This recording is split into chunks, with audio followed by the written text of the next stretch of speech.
सबको लूटा गया है, सबके पैसे छीने गए हैं। आखिर में बगदाद वाले आका की बारी आई है। का तुम पे क्या है? का 40 सिक्के सोने के हैं। का किधर है? का माँ ने सिलाई लगा के रख दिए हैं। का दिखा किधर है? जब सिलाई तोड़ी गई खन खन सिक्के गिरते हैं। उसने कहा कैसा बच्चा है, जानबूझ के अपना नुकसान कर रहा है। अगर झूठ बोल देता, हमें तो मिल ही नहीं रखे थे तो बच जाते। तूने सच बोल करके इन पैसों को गवा दिया है। बगदाद वाले ने मुस्कुरा के कहा था, कितने अजीब लोग हो, अगर मैं झूठ बोल देता पैसा तो बच जाता, लेकिन माँ से किया हुआ वादा टूट जाता। का कहना क्या चाहते हो? का मेरी माँ ने वादा किया था झूठ ना बोलना। कहते माँ की जबान पे 40 सिक्के तो क्या है, 40,000 कुर्बान है। डाकुओं के सरदार ने कदम पकड़ लिए, कहने लगे माफ कर देना। मैं आपसे गुजारिश करता हूँ, खुदारा नौजवानों, अपने बच्चों को हुजूर का दीन दो, हुजूर का इश्क सिखाओ।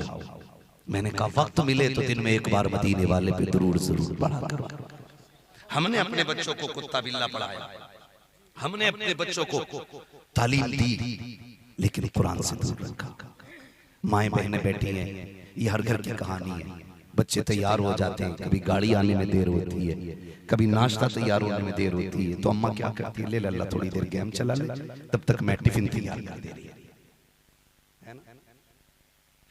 हमने 10 मिनट अपनी मजबूरी की वजह से मोबाइल उसके हाथ में दिया, फिर वो उसकी बीमारी बन गया, बीमारी बन गया। 10 मिनट के लिए मोबाइल हाथ में दिया हमने और कल ले बेटे इसे संभाल के रख। चला थोड़ी देर, 10 मिनट हमने नाश्ता तैयार किया। ए मेरी बहन, तू भी तो कनीज़े फातिमा ज़हरा है, तुझे भी तो जन्नत में जाना है। मेरी बेटी, मेरी बहन, खुद भी संभरो, बच्चों को भी संवारो। और ये उसूल बना लो, जब आपके बच्चे खुदा के वास्ते, जब आपके बच्चों के लिए 10 मिनट गाड़ी आने में लेट हो या नाश्ता तैयार होने में ताखीर हो, हाथ में मोबाइल न लेना। 10 दानों की बच्चों के लिए तस्बीह बनाओ। जब बच्चा बैठ जाए टेबल पे, उससे कह बेटे ले हुजूर पे दुरूद पढ़, तब तक मैं नाश्ता बना के ला रखी हूँ। मदीने वाले पे दुरूद पढ़, तब तक तेरी गाड़ी आ रखी है। खुदा की कसम खा के कहता हूँ, शायद कौम के नारों से इतनी जल्दी सलाहुद्दीन ना आए जितनी जल्दी माँ के दुरूद पढ़ाने से सलाहुद्दीन आ जाए।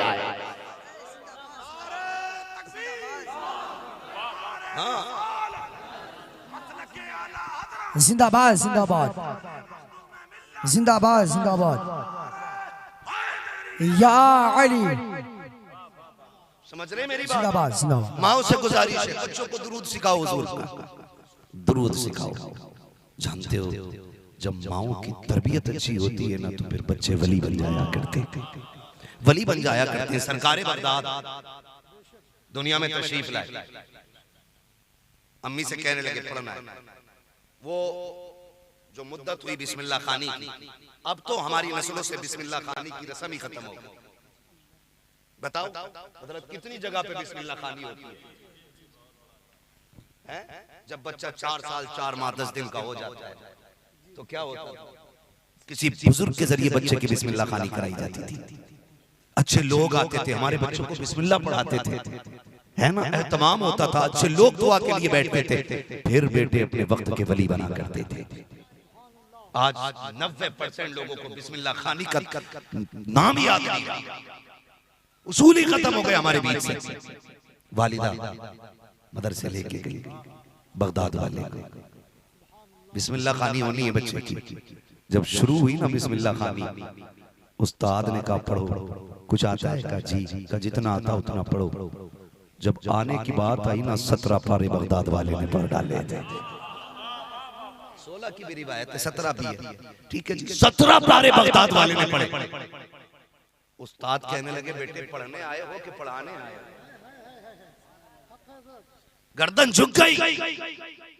उस्ताद का एहतराम देखे। बगदाद वाले से उस्ताद कहते बेटे, जहां 17 पारे पढ़े थे वहीं पे बाकी पारे भी पढ़ लिए होते। कहते हैं हज़रत मैं किसी मदरसे में गया ही नहीं, गया ही नहीं किसी मदरसे में। कहा फिर ये पढ़े कहां से? कर रब ने मेरी माँ को 17 पारों का हाफिज बनाया है। कहने लगे जब माँ के शिकम में था ना, तभी मैंने 17 पारे याद कर डाले थे। मैं आपसे कहता हूँ आज लोग कहते हैं कि मुआशरे का असर बच्चों पे पड़ता है, तरबियत का असर बच्चों पे पड़ता है। मैं कहता हूँ दुनिया में आने के बाद हमारा बच्चा 8 साल का हो जाता है, खड़े होकर पेशाब करे, अम्मा से कहो जाके ना तुम्हारा बेटा खड़े होकर पेशाब कर रहा था, कहता जी मौलाना छोड़िए अभी बच्चा ही तो है, समझ जाएगा, अभी उम्र ही क्या है 6-7 साल का है, शऊर आएगा कुछ समझ जाएगा। नहीं, गलत सोचते हैं हम लोग, हमारे बच्चों को 6 साल के बाद ही 14 साल में जाके शऊर आएगा। नहीं, याद रखिएगा हमारा इस्लाम हमें ये सहन देता है जब बच्चे माँ के शिकम के अंदर आ जाए तभी से माँ के तरीके बदल जाने चाहिए, तभी से बच्चों की तरबियत का आगाज हो जाया करता है। जो बच्चे माँ के शिकम के अंदर होते हैं और माँ कुरान की तिलावत की आदी होती है तो बच्चे डांसर पैदा न की, बच्चे कुरान के कारी पैदा होते हैं। अगर माँ तस्बीह की आदी होती है तो बेटे वली पैदा हुआ करते हैं। क्या तुमने नहीं देखा, जाओ यहूद और नसारा का तरीका देखो, जब औरतें 19 से हो जाती हैं तो वो अपने हाथों में कॉपी लेती है, भले कितनी भी बड़ी डिग्री उनके पास हो लेकिन प्लस माइनस के सवाल हल किया करती है, क्योंकि उनकी उस तालीम का असर बच्चे के जहन पे पड़ा करता है। ये तो आज की तरक्की है, हमने 1400 साल पुरानी तरक्की भुला डाली है, हमने वो तरबियत भुला दी है जब पैगंबर ने हमें अता की थी। जब बच्चे माँ के शिकम के अंदर आए माँ को कुरान का आदी हो जाना चाहिए, लहजे संभाल के बात करना चाहिए, अपने बच्चों से प्यार से बोलो, किसी से लड़ने की जरूरत लगी है। और शौहरों से भी गुजारिश है जब औरतें 19 से हो जाएं उनके साथ ज्यादती न करना, सख्त लहजे से बात न करना, वरना आपके बच्चे जो पैदा होंगे या तो ज़हनी मासूम पैदा होंगे या ज़हनी मरीज पैदा होंगे या आसाबी एतबार से कमजोर पैदा होंगे। इसलिए कि जो बीतती है माँ के दिमाग पर वो उतना करती है बच्चे के वजूद पर। आपसे कहना ये चाहता हूँ ए मेरी कौम की बेटी हो, अगर तुम किसी बच्चे को जन्म देने वाली हो तो फिर सीरियल के आगे न बैठना, टीवी के आगे न बैठना, मोबाइल न चलाना, गाने न सुनना, रिमोट न लेना, रब तौफीक दे कुरान लेके बैठ जा, तो तेरी होगी आने वाला मोहम्मद बिन कासिम आ जाए। नारे तकबीर, नारे रिसालत, उलमाए अहले सुन्नत। जाओ जाके बहनों को बता दो, सरकार गौसे पाक कहते हैं कि मैंने ये 17 पारे तब हिफ्ज़ कर लिए थे जब माँ के शिकम में था। कैसे कैसे? फरमाते हैं कि मेरी माँ आटा गूंथती थी तो कुरान पढ़ती थी। बोले सुभान अल्लाह। हाँ, अगर अब भी दिल पे असर ना हो ना तो फिर मौलवी मुजरिम नहीं, फिर जाके कमाई सर्च करना कि हराम की थी कि हलाल की थी। जो बगदाद वाले की महफिल में मुंह नहीं खुल रहा था, और या फिर पूछना अम्मा तरबियत कैसी की थी। तवज्जो है सारे लोगों को जो मैं बात अर्ज कर रहा हूँ आपसे। क्या कहा मैंने? अल्लाह आपको सलामत रखे, सब कुछ याद। ऐसे भी जज्बात में ना बहें कि भूल जाए। सरकारें बगदाद की जिंदगी आप कहते माँ जब झाड़ू लगाती थी तो कुरान पढ़ती थी, माँ जब खाना बनाती थी तो कुरान पढ़ती थी। आज ना ये तो सबका ही अलम यहाँ की बरकत नहीं है, सारे लोगों की ये टेंशन। कई फोन आते हैं अब्दुल कादिर भाई बड़ा कमाते हैं भाई, मगर क्या करें, खूब पैसा आता है लेकिन पता नहीं क्यों खत्म हो जाता, बचता ही नहीं। कह रहा लकीरें देखिए, अरे जिसे रास्ता ना पता वो लकीरें ढूंढ लेगा, है तो खुद रास्ता मैप में देख के चलते, और मौलवी तुम्हारी हथेली देख के लकीरें बताएगा। मैंने कहा अगर लकीर ही दिखानी है तो किसी फकीर को जाके देखा, फिर देख लकीरें वो देखे जिसे टूटी लकीरों को जोड़ना आता है ना। टूटी टुटाई बताने से फायदा क्या? कभी उसकी चौखट पे जाओ जो टूटी लकीरें जोड़ देता हो। देखा तो सही, पैसा क्यों नहीं रोक दिया कि मैंने मोबाइल में देखा था, ये खुली होती है ना तो पैसा रुकता ही नहीं। पता नहीं कहां से बताते, उल्टी हमारी देख रहा था, बोले देखे तुम्हारी। मैंने हमारा मुकद्दर बहुत अच्छा है, रब ने हमें हुजूर का नौकर बनाया है, बात ही खत्म। और हम तो खुल के कहते हैं कोई घमंड नहीं, कोई औकात नहीं, हमारी औकात तो साइकिल भर नहीं थी। हाँ, हम तो कोई हमें कुर्सी तो बड़ी बात है, अपने मोहल्ले में शायद बैठने जगह नहीं देता, ये तो हुजूर का करम है जो जहाजों में उड़ रहे हैं। हम तो फख्र से कहते हैं ये नाज ये अंदाज हमारे नहीं होते, झोली में अगर टुकड़े तुम्हारे नहीं होते, मिलती ना अगर भीख हुजूर आपके दर से, इस शान से मंगतों के गुजारे नहीं होते। नारे तकबीर, नारे रिसालत, जश्न गौसे आज़म, नारे हैदरी। सुभान अल्लाह सुभान अल्लाह, जिंदाबाद जिंदाबाद, बहुत खूब। सुन रहे हैं सारे लोग, है ना? इनाम देने का काम तो माशाल्लाह ये लोग कर ही रहे, नौजवान बड़े बूढ़े खाली हाँ कर दें तो मेरी थकन उतर जाएगी। चलें आगे, कह दें जरा या रसूल अल्लाह। सही बता रहा हूँ, लोग ये तो कह देते हैं फोन नहीं उठाता है, ये भी कह देते बात नहीं होती है, और करीब करीब हर नकीब का ये तंज मेरे ऊपर रहता ही है कि तारीख झाड़ों में लो तो फिर पसीना आ जाता है। मगर भाई यकीन, मेरा भी एक दर्द समझो, मैं अगर कहीं जल्दी पहुंच जाऊं तब सोने मिल जाता है, या अगर रोड अच्छा मिल जाए तो गाड़ी में सो लेते, वरना कभी कभी 3 दिन हो जाते हैं बिस्तर पे कमर नहीं लगती है। ये भी थोड़ा सा समझा कर। हाँ, कुछ तो मजबूरियां रही होंगी, यूं कोई बेवफा नहीं होता। कोई तो बात है, कुछ तो मजबूरियां रही होंगी, यूं कोई बेवफा नहीं होता। आज सबको ये तकलीफ है ना, बरकत नहीं है। जाओ, वजीफा मैं दे रहा हूँ, बड़ा तावीज दे रहा हूँ, जाओ जाके बहन बेटी से कहो आटा निकाले ना कंटर से तो बिस्मिल्लाह पढ़, चावल निकाले बर्तन में बिस्मिल्लाह पढ़, आटा गूंदने बैठे ना तो देख सर का बाल ना खुलाओ, कनीज़े फातिमा बन आटा गूंदने भी पे दरूद पढ़ पढ़ के गूंदा कर, दरूद पढ़ पढ़ के गूंदा कर। जाओ जाके बहनों से कह दो कि जब भी खाना बनाने की बारी आए, क्या जाता है 3 मिनट वजू में लगते हैं, वजू कर बिस्मिल्लाह पढ़, खाना बनाने की तैयारी में लग जा, याद आ जाए यकसुई हो मदीने वाले पे दरूद पढ़ना शुरू कर दे। खुदा की कसम खा के कहता हूँ, जितनी रोटियां बहनें बनाएंगी, जितने लुकमे बेटे भाई खाएंगे, एक एक लुकमा जिस्म के अंदर जा करके नूर बन जाएगा। उसके हाथ से निकाला गया खाना भाई से बरकत बन जाएगा, फिर ना बरकत रुकेगी ना किसी की नमाज छूटेगी। ये जो खा पी के नमाज पढ़ने दिल नहीं करता ना, इसमें जरूर बिना बिस्मिल्लाह के खाने का कमाल है। जाओ, सिर्फ इतना मेरी बहनों से कह देना, बिस्मिल्लाह पढ़ के खाना निकाला करे, दरूद पढ़ के खाना बनाया करे, फिर देख अल्लाह कितनी बरकत अता करता है, कितनी बरकत अता करता है। तो लाजिम है मेरी बहनों को, यहाँ कोई ये सोच के ना बैठे मौलवी आया इसे देख के आएंगे। मैं तो कहता हूँ जो मेरा फैन है ना वो उठ के चला जाए, यहाँ वो बैठे जो मदीने वाले की मोहब्बत में बैठा हुआ है। हमारे फैन हो रहे, हमारे जैसे कितने आए जमीन में घुसड़ गए, और हम भी दाई भी नहीं है। जब तक सांसें चल रही हैं आपके बीच है, जिस दिन बंद हो गई ना तो आज हैं कल थे हो जाएंगे। आज हम तारीख बता रहे हैं, कल हम तारीख बन जाएंगे। तो किसी ऐसे से दिल क्या लगा रहे हो यार जो चला जाए, दिल उससे लगाओ ना जो हमेशा के लिए आया। कह रहे मैं बस आपके लिए बैठा हूं, मैंने मेरे लिए बैठा तो जलसा ही खराब कर लिया। हुजूर के लिए बैठ, खुदा की कसम एक एक मिनट कीमती हो जाएगा, एक एक मिनट कीमती हो जाएगा। फैन फॉलोइंग, फैन क्या चीज है, फैन यार हैसियत क्या है फैन फॉलोइंग की। खुदा की कसम हम लाख कहें वो हमारे हैं तो क्या होता है, वो एक बार कह दे ना ये मेरे हैं तो बेड़ा ही पार हो जाएगा।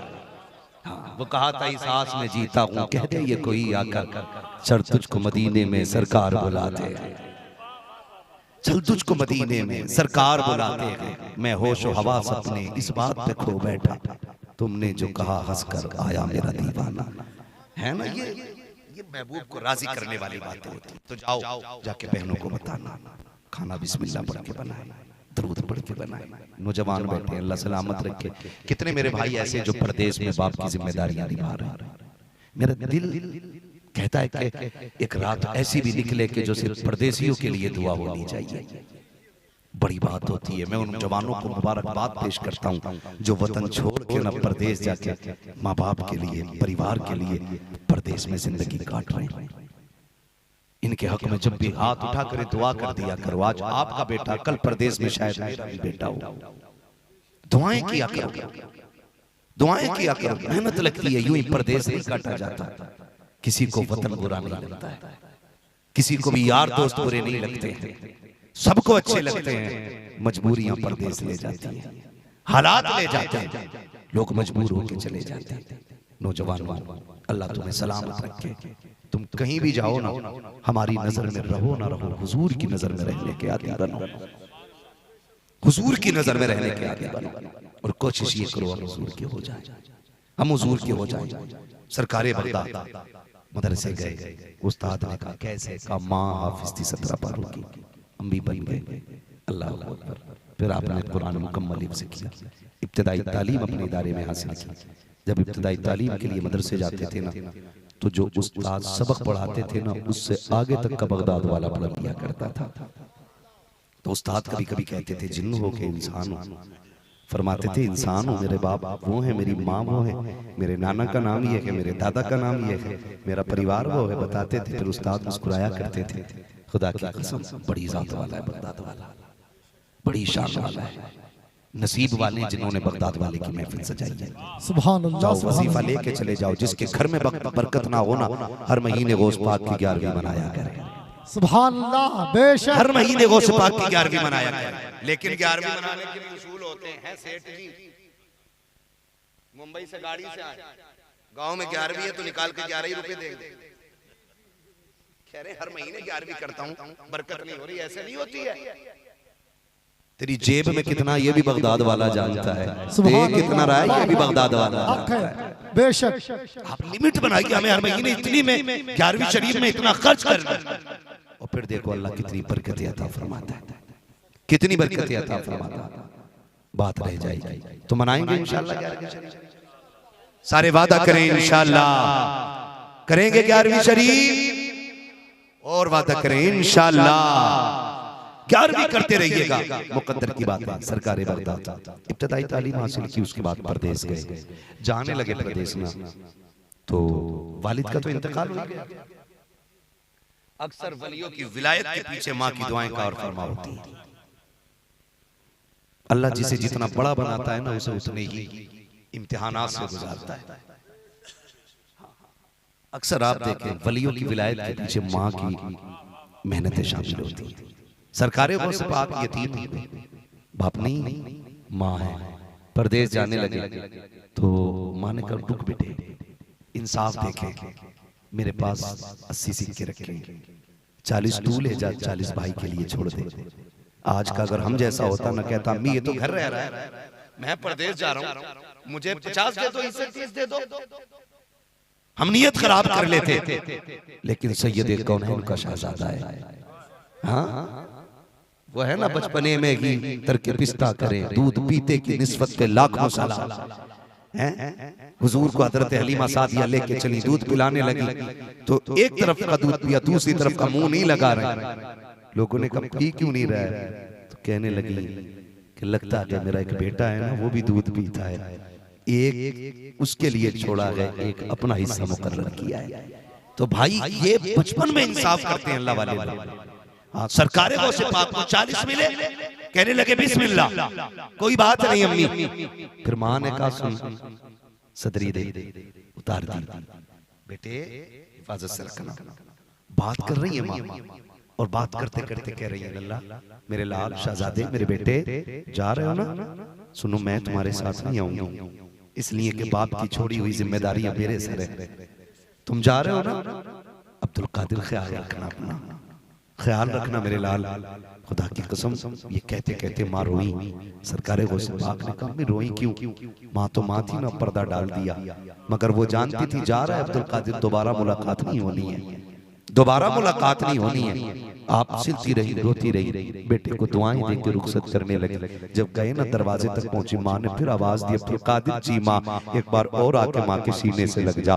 माँ जानती थी फिर जब आएगा बेटा तो माँ दुनिया छोड़ चुकी होगी, तारीख गवाह है। ओ लोगों तुमसे मेरी गुजारिश है, खुदारा परदेश जाया करो। मैं बीवियों के हक मारने की बात नहीं करता हूँ, मैं ये नहीं कहता हूँ इनको सताओ, क्योंकि ये भी आपके लिए आई है। इन्होंने बाप तुम्हारे लिए छोड़ा, माँ तुम्हारे लिए छोड़ी, बहन तुम्हारे लिए छोड़ी, भाई तुम्हारे लिए छोड़ा है, बचपन की सहेलियां तुम्हारे लिए छोड़ी है, घर पुरानी यादें तुम्हारे लिए छोड़ आई है। इनका हक है कि इनके साथ इंसाफ किया जाए, इनके साथ प्यार से पेश आया जाए। लेकिन ऐसा भी नहीं होना चाहिए कि जब परदेश जाते हो 3 घंटे बीवी से तन्हाई में बैठ करके हाले दिल कह के भी जाते हो, सुन के भी जाते हो। कम से कम खुदा रब 10 मिनट बैठ के तन्हाई में माँ से बात कर लिया करो। तुम्हें क्या लगता है कि तुम्हारे गम में सिर्फ तुम्हारी बीवी रोया करती है? नहीं, तुम्हारी बीवी तुम्हारे सामने रो सकती है, लेकिन माँ तन्हाई में छुप छुप के रोया करती है। वो परदेश जाने वालों, तुम्हें क्या पता है, जब तुम परदेश में जाकर के 8 दिन माँ को फोन नहीं करते हो, वो किसी से शिकायत नहीं करती है।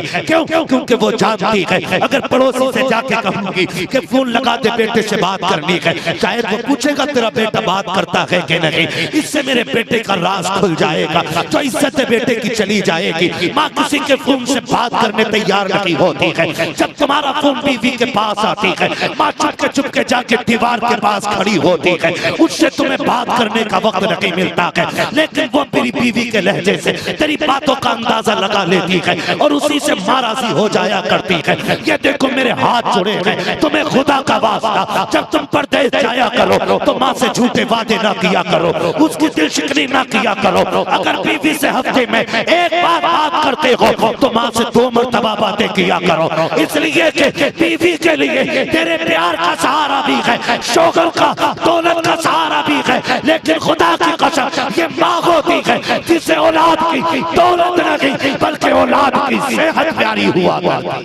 नारे तकबीर, नारे रिसालत, हुकूके वालिदैन।